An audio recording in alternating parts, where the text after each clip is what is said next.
আলু দিয়ে কাতলা মাছ তো অনেকভাবে খেয়েছো, এইভাবে একবার কাতলা মাছ বানিয়ে খেয়ে দেখো। প্রথমে কাতলা মাছটাকে আমি নুন হলুদ মাখিয়ে নিলাম, মাছগুলোকে ভেজে নেব।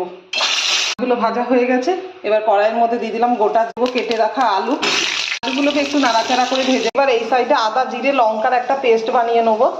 আলুগুলো হালকা ভাজা হয়ে গেলে আমি এর মধ্যে কেটে রাখা হাফ পেঁয়াজ দিয়ে দেবো। পেঁয়াজটা হালকা ভাজা হয়ে গেলে এর মধ্যে আমি দিয়ে দেবো কেটে রাখা অর্ধেক টমেটো। টমেটোটা দিয়ে আবার একবার নাড়াচাড়া করে আমি এর মধ্যে দিয়ে দেবো হলুদ, দিয়ে দেবো পেস্ট করে রাখা মশলাটা, দিয়ে দিলাম অল্প করে কাশ্মীরি রেড চিলি পাউডার, দেবো লবণটা পরিমাণ মতন, একদম লবণ দিয়ে দিলাম। এবার ভালো করে এটাকে কষবো একটু।